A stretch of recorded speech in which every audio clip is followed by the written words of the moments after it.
Bonjour tout le monde, c'est reparti pour une nouvelle vidéo de Moteur Passion. Après Unique Legend à Servion, nous sommes reçus chez Clausen à Gland pour une toute nouvelle émission. Vous êtes prêts? Alors c'est parti. Jérôme, je vois que tu as des voitures de beaucoup de millésimes différents. Bah, tu vois, ici on a du très moderne, supercar, hypercar, McLaren P1, 916 chevaux, hybride, donc c'est vraiment les nouvelles générations. Là, c'est plus dans le lifestyle, c'est une McLaren SLR, donc c'est un modèle qui a été fait par McLaren avec un châssis en carbone. C'est vraiment quelque chose qui est plus lifestyle et moins sportif, bien que ça fasse plus de 500 chevaux. Ici, on a le... Alors là, on a du beau, voilà.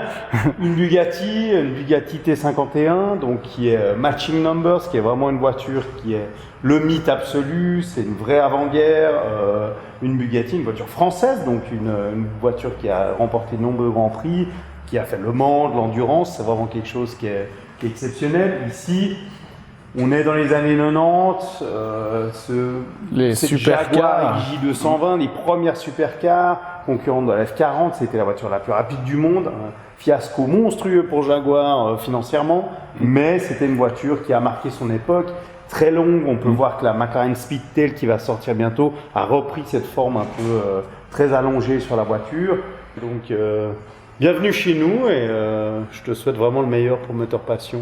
C'est avec grand plaisir qu'on vous accueille chez nous ce soir. Bienvenue à la première émission de Moteur Passion TV, un rendez-vous que nous espérons régulier pour parler de l'actualité des sports mécaniques suisses.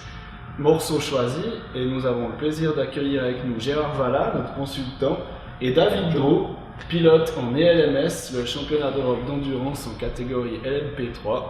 Ils sont avec nous pour commenter quelques actualités de ce week-end. Messieurs, je propose que nous commencions par le Critérium Jurassien, premier rallye du championnat suisse sur les terres nationales après le pays du Gier. Grosse bagarre et aussi grosse déception, puisque Grégoire Rodz, qui était attendu comme le favori, a abandonné après deux spéciales, laissant Yvan Balinari et Michael Bury se battre pour la victoire. Le résultat, vous le connaissez, Balinari a battu Michael Bury chez lui, il s'est vengé de l'année passée, et troisième, Steve Schneeberger. Mais, triste nouvelle, Grégoire Rodz n'est pas sûr de continuer la saison. On l'écoute. Effectivement, déçu de cette petite touchette sur une bordure qui nous coûte 2 roues et puis 2 suspensions, le côté avant droite de la voiture, la roue avant, la roue arrière, c'est un peu con, c'est comme ça, j'avais décidé d'attaquer assez fort, sans prendre de risques, donc là je touche à la corde, donc dans un droite très rapide, j'aurais dû être un petit peu plus sur la gauche, mais bon, ça c'est le jeu. Après, pour revenir sur Ivan et Michael, c'est clair qu'on s'attendait quand même à ce qu'ils roulent, donc ils ont quand même une année dans les pattes avec la Skoda, donc ça roule bien aussi. Et puis, c'est sûr qu'ils peuvent gagner des rallyes à tout instant, donc je dirais belle opposition. Je m'y attendais, je pense pas que ce soit eux qui sont forcément toujours très très vite ou inabordables. Je pense sincèrement que c'est moi qui n'ai pas été bon sur ces 2 premières courses. Mais bon, ça c'est le jeu, ça fait partie de la course. Et puis je dirais que malheureusement, la suite de la saison pour nous, elle est un petit peu entamée parce que c'est clair, j'ai cette touchette là au Jura. J'ai fait une petite touchette avant le championnat qui m'a coûté un petit peu de sous aussi. Donc clairement aujourd'hui, très très très peu de chances qu'on soit là pour la suite du championnat parce que malheureusement la caisse est vide. Mais ça fait aussi partie du jeu, je m'y attendais. Donc on en saura plus, je dirais, à la fin du mois d'avril, mais à mon avis, c'est mal engagé. Sportivement, c'est toujours faisable, mathématiquement aussi.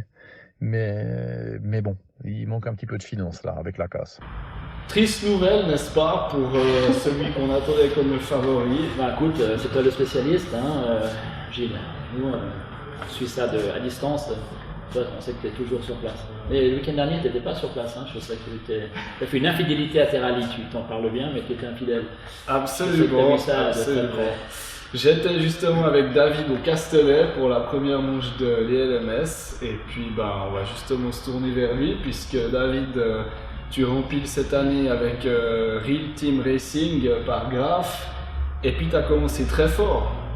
Ouais, ça s'est bien passé. On a fait des bonnes performances pour une première course. On était toujours devant le prologue et en qualification puis en course.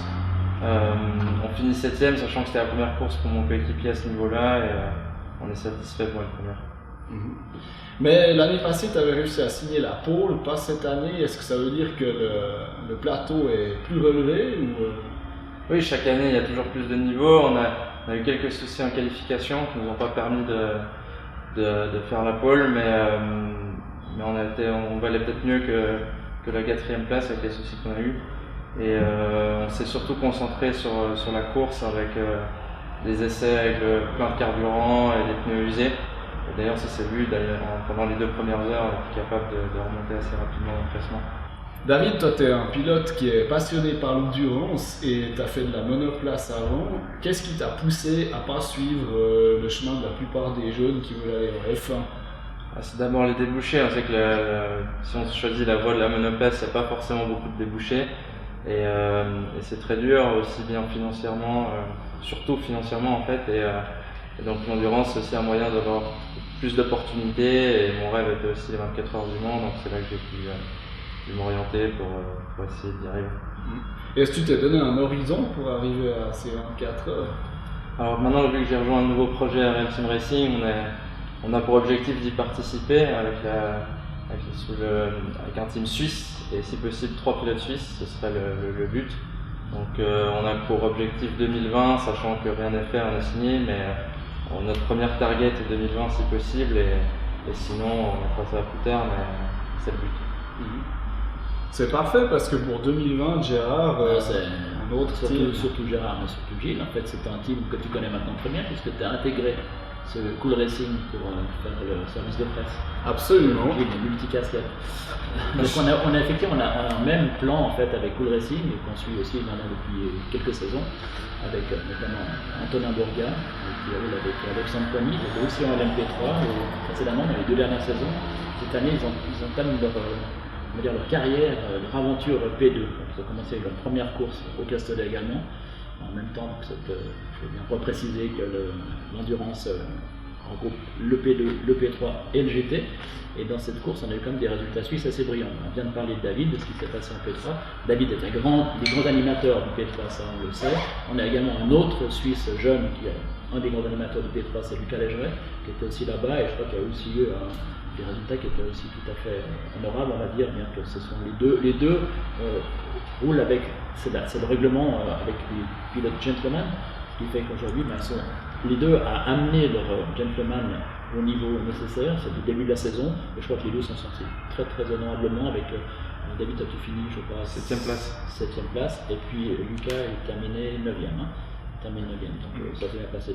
Après, au-delà du P3, on a eu également une course très animée en P2 avec des Suisses au départ, notamment on a dit l'Oreca Cool Racing avec Antonin Bourga, Alexandre Poigny et puis le 3e Nicolas Lapierre, qui est pratiquement suisse aussi, Nicolas. Donc c'est vraiment un très bel équipage. On a également un autre Suisse à Neuchâtel qui est Jonathan Hirschi qui roule chez Graf. Ton équipe aussi est gérée par Graf, vous êtes même box commun, c'est ça, avec Jonathan. Jonathan s'est très bien sorti aussi de cette course parce qu'il termine 5e au général. Sachant qu'ils ont eu un souci, ils auraient dû terminer 2e, ils ont un grave trou et donc ils faisaient une super course. Oui, ils étaient au niveau des meilleurs, absolument.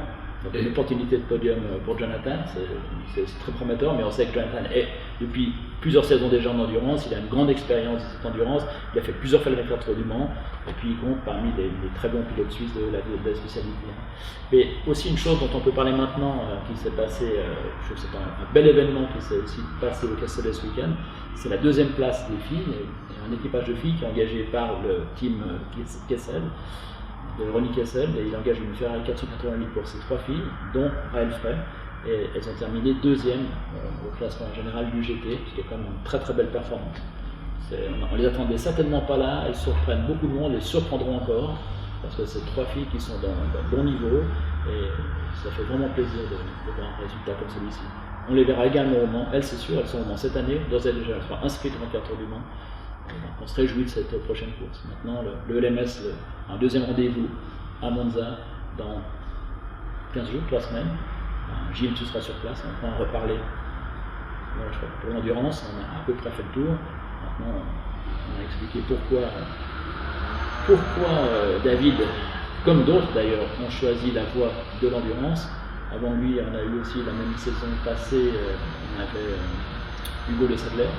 Et Hugo a maintenant pris également une autre voie, parce qu'on peut aussi parler de ce qui se passe avec ces jeunes. Hugo a maintenant quitté le sport prototype pour se concentrer sur le GT. Et il va rouler, je crois qu'il va rouler en Blancpain, mais je crois en endurance. Est-ce qu'il était ce week-end? Alors non, il n'était pas dans la liste des engagés. Par contre, il y avait quelques Suisses. Alors, le meilleur représentant, c'est Adrian Amstutz qui a terminé premier de la Coupe des amateurs. Les autres ont eu un petit peu moins de réussite, notamment Chris Richard et puis Rolf Inaischen. Mais effectivement, ils roulent ensemble? Non, ils roulent dans les teams séparés. D'accord. Mais effectivement, on a beaucoup de pilotes, jeunes et moins jeunes en Suisse, qui ont tout à fait le talent pour rouler en GT. On a notamment Chris Richard, le Bernois, qui a été champion d'Europe de tourisme et puis qui s'est bien reconverti cette année. Et donc on lui souhaite bonne chance. Parce que c'est vrai que c'est pas forcément évident d'assurer année après année la suite. Hein. On voit par exemple, pour revenir à l'ELMS, Gary Hirsch, champion en 2015, qui se retrouve maintenant sans volant, alors que c'est quand même un championnat super relevé. Donc les Suisses qui roulent et qui sont bons, il y en a, mais c'est pas toujours garanti qu'ils évoluent au plus haut niveau. Comme disait David, aussi question de budget, évidemment.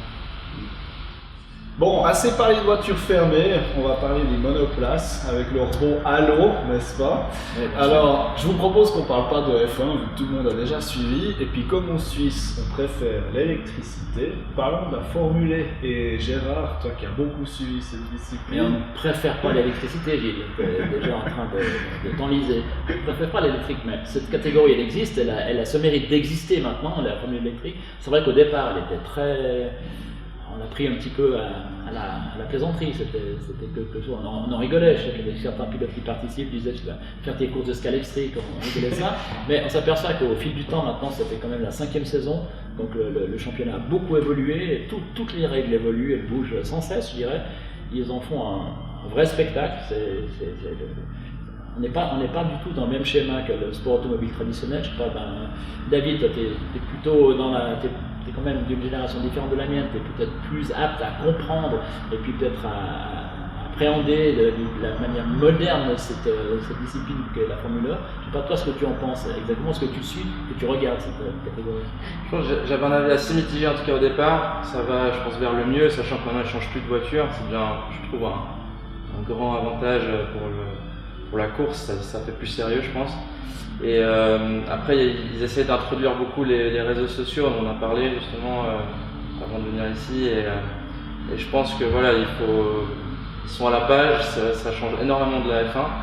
Ça attire aussi un autre public, beaucoup de sponsors, les gens s'y intéressent parce que c'est, on va dire, propre comparé à tout le reste du sport automobile. Donc il y a des avantages, des inconvénients, sachant que les pilotes c'est pas les voitures les plus fun à conduire encore aujourd'hui, mais ça risque de progresser dans les années à venir, je pense. Bon, fun, je sais pas l'expérience du pilote bien sûr, mais d'écouter justement les pilotes, on en connaît quand même deux très proches, on connaît bien Sébastien Buemi qui est un des grands animateurs, qui a été champion de cette discipline, Eduardo Mortara aussi maintenant a récemment gagné sa première course dans cette catégorie, donc on a des gars qui sont vraiment, on va dire, au top. Et finalement, dans cette discipline, la Formule 1, il n'y a que des pilotes au top. On se rend compte d'une chose, moi, ce que j'apprécie par rapport à d'autres catégories, même comme la F1, on a aujourd'hui pas de pilote payant. Donc c'est quand même un bon signe pour moi, ça veut dire qu'on a des gens qui sont crédibles par rapport à leur qualité et non pas par rapport à leur portefeuille. Donc déjà pour ça, moi, la Formule 1 me plaît déjà pour ça. Ensuite, c'est vrai que les voitures ne sont pas les plus fun, parce qu'elles font déjà pas, elles font pas de bruit, mais si on regarde, les courses sont très très animées, et puis elles sont animées justement parce qu'il y a des subterfuges, comme il y en a en Formule 1, comme il y en a en Formule 1, pardon, comme il y en a en GT avec les BOP, dans d'autres catégories, il y a des grilles inversées, enfin, le sport automobile moderne, de toute façon, il fait appel à la quantité d'ingrédients et de subterfuges pour animer le spectacle, parce que les gens veulent du spectacle, et puis aujourd'hui, ça fonctionne comme ça. Mais chez eux, je trouve que ça fonctionne pas mal aujourd'hui, et puis le succès, il est quand même il est là, parce qu'on a que des constructeurs qui sont engagés aussi. On a quand même 4 grands constructeurs allemands, Audi, Porsche, BMW, Mercedes sont là. C'est quand même un signe, c'est un signe d'un avenir qui peut-être, on ne connaît pas à quel terme les choses vont peut-être changer ou évoluer ou régresser, on ne sait pas, mais pour l'instant c'est en pleine ascension.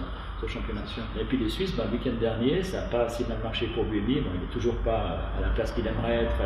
Évidemment que Seb, il aimerait gagner parce que c'est un vainqueur potentiel de cette catégorie. Il a le matériel pour, mais il y a un enchaînement de circonstances, un peu de malchance parfois. Et puis, il ne gagne pas toutes les courses. Il a terminé 5e, mais il se rapproche.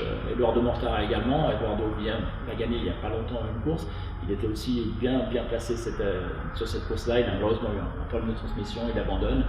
Mais, je crois que je peux qu'encourager les gens à regarder quand même, se faire un avis, parce que c'est vrai que certaines personnes en parlent sans s'y intéresser réellement.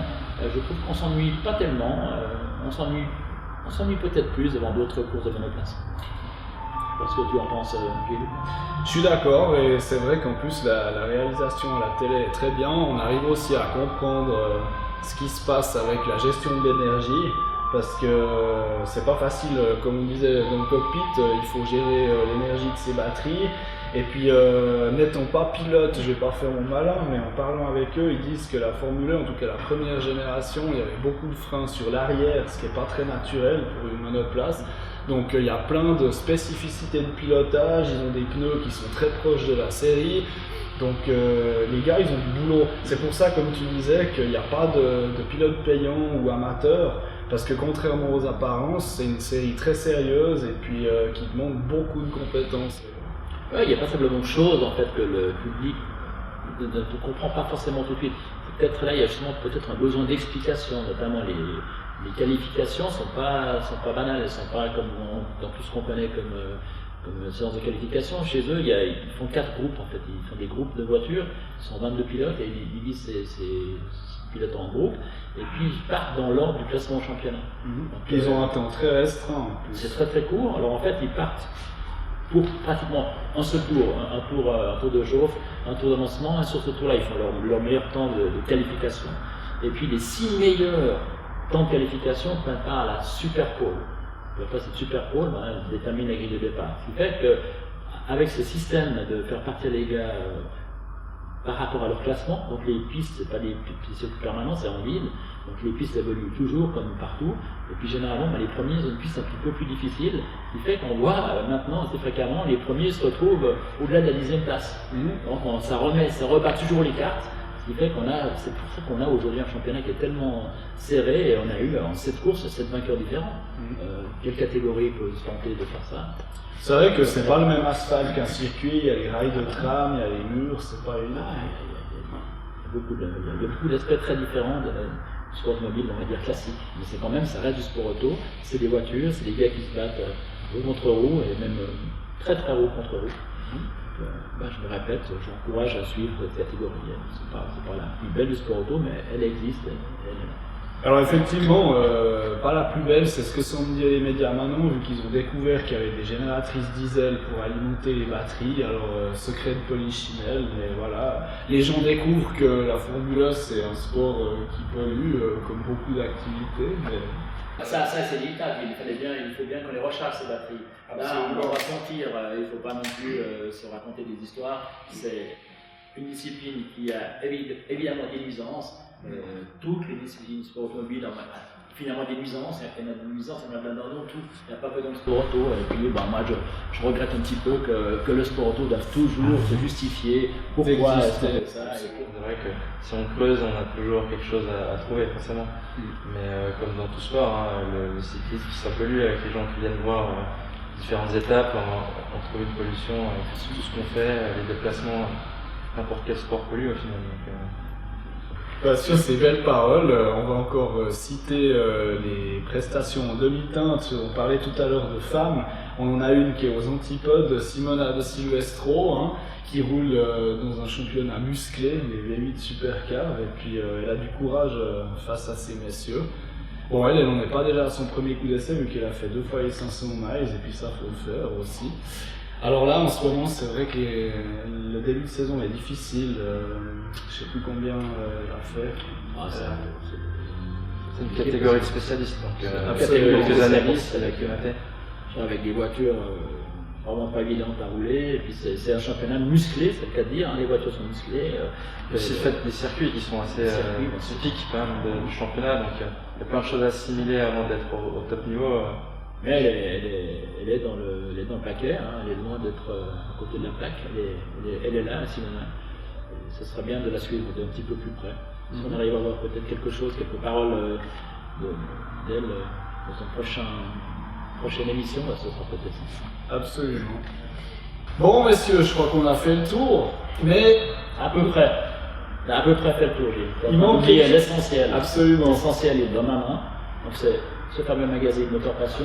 J'en remets également un à David. Donc ce magazine, vous le connaissez maintenant un petit peu. On espère que vous le connaîtrez toujours mieux en vous y abonnant. Bah, Gilles va continuer à vous expliquer pourquoi, parce que c'est un des père fondateur de ce magazine. absolument, Avec notre brillant caméraman Patrick qui refuse de monter De sa obstinément, physionomie et qui hein. reste derrière la caméra. Mais je le vois, il est souriant, il a l'air confiant. Alors effectivement, je suis seul du haut de mon grand âge et mes cheveux gris pour vous encourager à vous abonner parce que c'était une belle aventure que de préparer ce numéro 0. On vous invite à le lire. Mais pour qu'il y ait un numéro 1, on a besoin de vos sous, de vos abonnements. Donc si vous aimez ce magazine, franchissez le pas de façon à pouvoir continuer. Voilà. Abonnez-vous. Exactement. On espère que ça vous a plu. C'était une première pour nous, donc n'hésitez pas à nous donner votre avis. Et puis on vous donne rendez-vous pour un prochain épisode.